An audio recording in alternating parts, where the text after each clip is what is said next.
Oke, Pak Alex, tadi langsung menyambung ya pernyataan dari Pak Diki, kalaupun memang akan diberlakukan peraturan tersebut, ya setidaknya harus ada penguatan dari hulunya dulu seperti 3T. Ini juga yang kemudian diberlakukan di Arab Saudi, Amerika Serikat, Inggris, yang kemudian juga memberlakukan peraturan yang sama. Nah, bagaimana kalau dari Pak Alex? Ya, jadi kita sepakat apa yang disampaikan oleh Kang Diki, bahwa memang di satu sisi ada pelonggaran, di satu sisi ada penguatan. Di satu sisi kita injak gas, di satu sisi kita injak rem. Ini memang fenomena yang dari dulu sudah diatur sedemikian rupa di dalam perencanaan penanggulangan COVID-19. Memang yang menjadi persoalan adalah di implementasi kabupaten kota, baik di Pulau Jawa Bali maupun di luar Pulau Jawa dan Bali. Tapi kalau kita telusur lebih dalam, kita kaji lebih dalam bagaimana bunyinya Inmendagri, bahkan Inmendagri nomor 15 yang keluar hari ini, itu masih tetap mengatakan penguatan 3T, testing, tracing, treatment perlu terus diterapkan.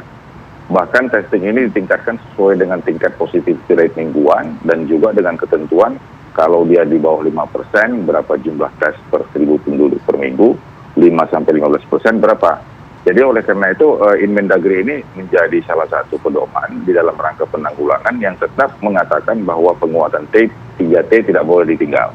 Dan kontak tracing dan surveillance ini setuju. Artinya di satu sisi pelonggaran, tapi di sisi lain ini harus dikencangkan. Sehingga dengan demikian positivity rate ini bisa kita lihat dan kita tahu dinamika penularan di masyarakat. Yang kedua, memang booster, memang kita belum mencapai 30%, masih jauh di bawah. Oleh karena itu, memang ini menjadi pekerjaan kita untuk mendapatkan vaksinasi penguatan, khususnya di lansia. Dan kemudian menyelesaikan juga bagi mereka yang belum mendapatkan vaksinasi kedua sebagai vaksinasi dasar. Yang ketiga adalah perilaku. Jadi, kendati pun terjadi ada pelonggaran di dalam rangka syarat penerbangan ataupun juga syarat karantina, bukan berarti kita ada pelemahan dalam soal protokol kesehatan tentang masker. Sehingga operasi pemakaian masker tetap harus dilaksanakan. Aplikasi Peduli Lindungi tetap harus diperkuat. Jadi tetap ada check and balance dalam rangka kesiapsiagaan masyarakat. Jadi kewaspadaan masyarakat harus terus dibangun. Kendati pun ada pelonggaran, itu pelonggaran dalam rangka pemulihan ekonomi. Tetapi kewaspadaan yang tinggi, kepatuhan yang tinggi tetap harus ada. Sehingga pemakaian masker ini menjadi tanggung jawab kita bersama.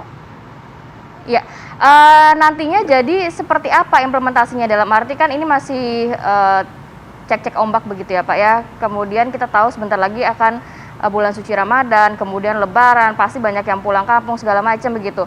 Sampai di hari H itu nantinya pemerintah harus mempersiapkan juga kan. Jangan sampai dengan banyaknya orang berpergian menggunakan transportasi umum, darat, laut, udara, ini semakin masif justru penyebarannya. Nantinya akan seperti apa dilihat setelah cek ombaknya itu, setelah percobaannya ini dilihat, kalau memang bagus tetap jalan, kalau memang tidak bagus akhirnya mundur atau gimana Pak?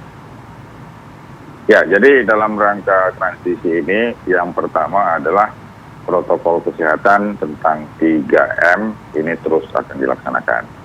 3T tidak boleh turun. Jadi artinya ini bagian dari tim surveillance kita untuk mengetahui berapa dinamika penularan di masyarakat. Yang berikut vaksinasi. Jadi vaksinasi ini termasuk booster, vaksinasi penguatan, khususnya di lansia, ini yang harus dikejar. Dan kita berharap masyarakat nggak perlu pilih-pilih. Jadi jangan di Kabupaten A ada vaksin B, maka kita harus vaksin B. Jadi apa vaksin yang tersedia, kalau sudah disuntikkan, dan itu menjadi suntikan ketiga, ini sudah menjadi salah satu alat meningkatkan imunitas kita. Jadi oleh karena itu, ini yang harus kita dorong. Dan kemudian perilaku masyarakat dan kepatuhan untuk menggunakan masker, ini juga harus terus ditingkatkan. Jadi oleh karena itu, Satgas di setiap penyelenggara kegiatan harus terus dibangun, nggak boleh longgar. Oke, baik. Pak Alex, kita tangkap poinnya. Saya mau ke Pak Diki kalau gitu kok. Tadi Pak Alex mengatakan bahwa yang dikuatkan atau ditekankan di sini adalah mengenai 3T-nya. Itu juga sudah menjadi concern dari pemerintah. Kalau Pak Diki sendiri menanggapinya bagaimana? Ya, itu sudah tepat ya. Karena harus kita ingat, sekali lagi masyarakat harus paham bahwa pandemi ini belum berakhir.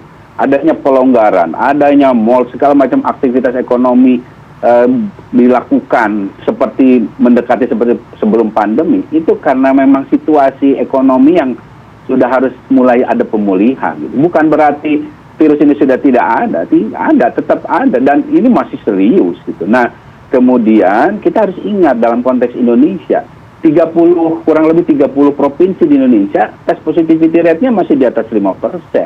Yang artinya itu statusnya tidak terkendali. Kalau secara status dari kondisi wabahnya. Nah, ini artinya adanya pelonggaran-pelonggaran ini tetap tidak boleh menghilangkan intervensi yang sangat mendasar dalam setiap wabah, yaitu di penemuan kasus secara dini. Dan tentu nanti juga harus ada penguatan di aspek dari hulu ke hilir, termasuk kalau sebagai contoh tadi Rati atau Vita tadi menyinggung tentang bagaimana negara misalnya Amerika melakukan pelonggaran, dia melakukan penguatan di hulunya dengan misalnya tes dan treatment. Jadi orang yang merasa bergejala atau mengalami kontak, dia bisa datang ke apotek, ke klinik terdekat, tes gratis, dapat obat gratis gitu. Nah, ini yang artinya mereka longgar memang, nggak ada domestik, tidak ada tes untuk perjalanan, ya, mau kereta, mau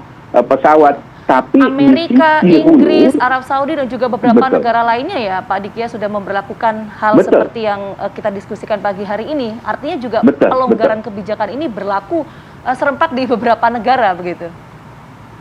Betul. Jadi tapi karena Kalau begitu, memang Pak Diki, situasinya mungkin memang ya gimana? Ya, silakan Pak Diki.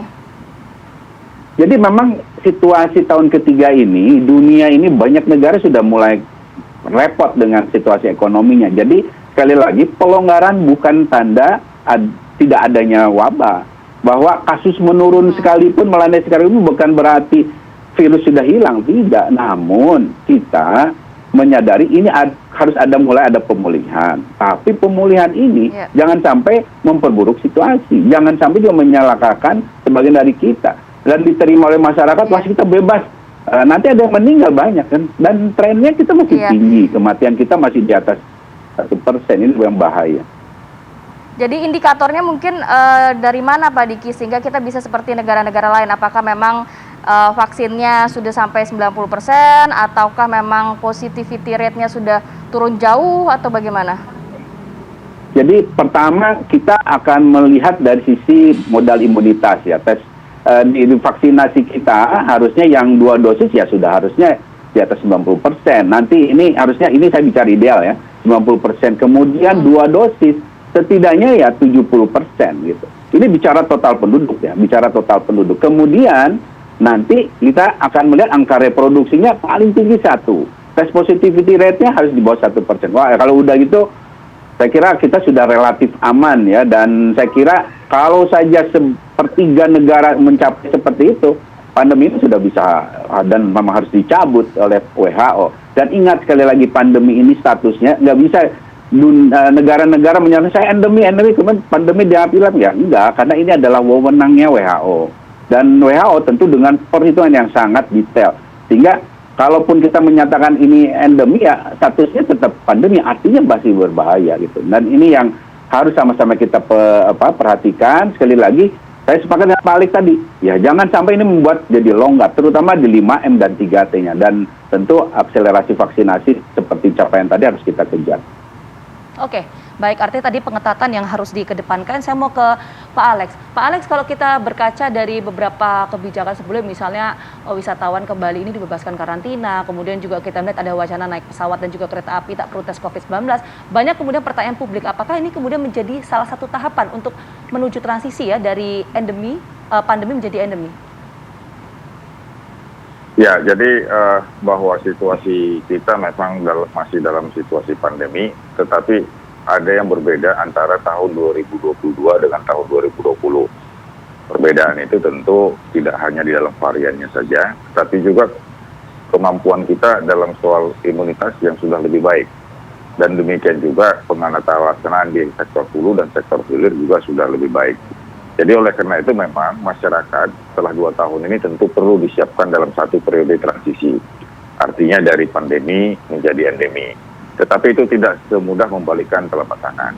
tentu tahapan-tahapan ini tidak hanya menyangkut tahapan kesehatan saja, tetapi juga menyangkut pemulihan di ekonomi, kemudian juga di sosial, di budaya, dan sebagainya. Dan tentu ini ada perlu persiapan.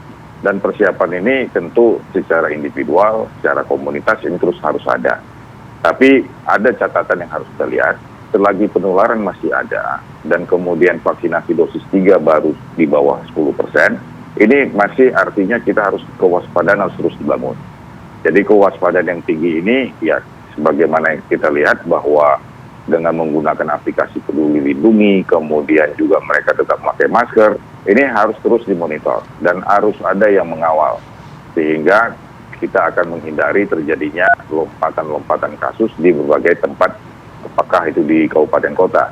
Dan kalau kita lihat di Mendagri hari ini yang nomor 15, masih ada beberapa daerah yang masih level 4. Kendati pun memang salah satu indikatornya mencapai vaksinasi.